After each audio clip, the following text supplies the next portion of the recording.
to Taman Rama Intercultural School, Bali. My name is Mr. James. I am the academic director of our secondary program, Cambridge Secondary, and I'm pleased to inform you a little bit about our school. We have started back with blended learning.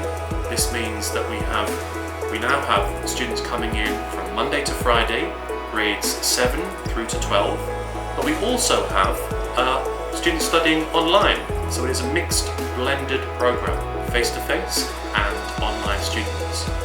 We're running a full timetable, 5 subjects per day, 5 days per week, preparing students for the Cambridge International exams that come along in year 10, 11 and 12, and of course before that in year 8 we have Cambridge checkpoint exams, which are a diagnostic assessment test that tests students' ability in English, maths and science before they make their important choices of which subjects they're going to study in year 9 and year 10 and their pathways towards overseas universities. So our Cambridge program offers a number of subjects and a number of different pathways to cater for students' different interests. We have maths and science pathway, we have business and commerce pathway, we have a humanities pathway, we have arts and languages pathway. So whatever the student's interest in college or university, we can cater for it with our selection of subjects. So let me just talk you through the program. In years 7 and 8, it starts off very general, with students following all of the subjects. The only choice that they have is their foreign language.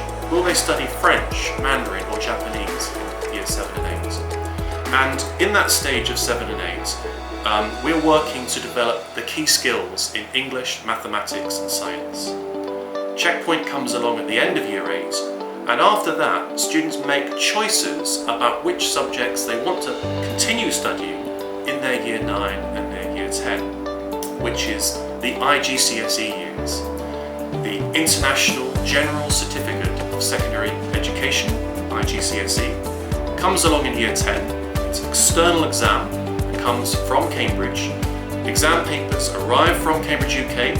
We, as a school, Cambridge school, sit those papers. The papers are returned back to Cambridge and all of the grading is done in the UK. So it's a very international standard of marking and grading for their first set of international exams that come in year 10. After year 10, students specialise again and take 3 examination subjects at the advanced level in year 11 and 12. And this is called A-level, A-level meaning advanced level.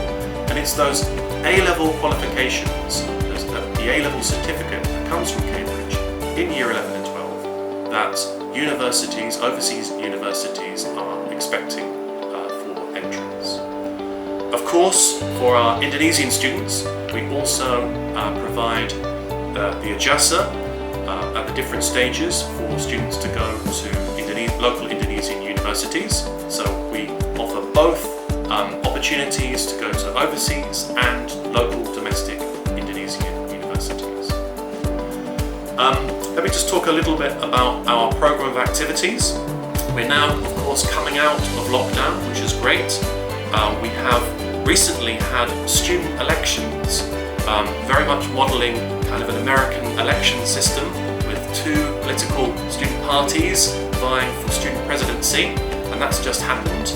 And so a lot of our activities are student-led. We firmly believe in developing student leadership, student social responsibility, and one of the ways of doing that is for students to get involved with the OSIS, with the Student Council. And then, together with teachers, they plan activities for the academic year ahead. Of course, blended learning means safety and following all of the required protocols from government. And this starts with when students enter the campus, everyone must be using a face mask. We also require our students to bring their own hand sanitizer, which is used when they enter or leave any classroom, when they go to the bathroom, etc., or when they're changing classrooms for lessons, they must use the hand sanitizer. And most importantly, the social distancing. All desks are 1.5 meters apart, and teachers will come to the classroom, so students don't have to move unless they have a specialised subject. And at recess times, we have set up an arrangement where students can sit outside in the fresh air, socially distanced, and have their snack. We have a large alumni community with students, graduates who have studied with us, who are now studying at universities all around the world. Of course, Australia and Singapore are the most popular destinations, followed by Indonesia, because they're very close at hand.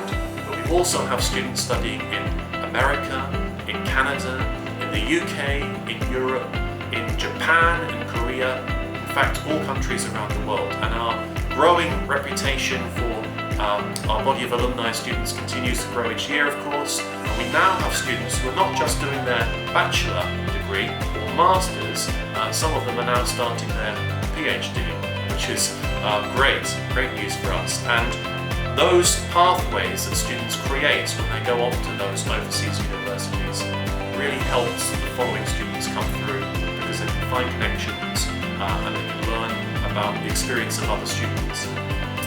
We also work with education agents who help and present Education Fair, which happens once a year. And that's a great opportunity for parents to come along and find out different information about the countries and the universities and the courses that their children might study on. The majority of our students are Indonesian.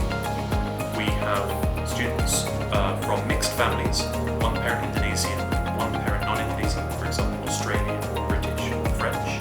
We also have students from Japan and Korea studying with us, and even from Russia. And our teacher makeup is from about 9 different countries. We have teachers from the UK, from Australia, from America, this year South Africa, from the Netherlands, from France, from China, from India, and of course from Indonesia. So students experience a great international environment when they come to Taman Rama Intercultural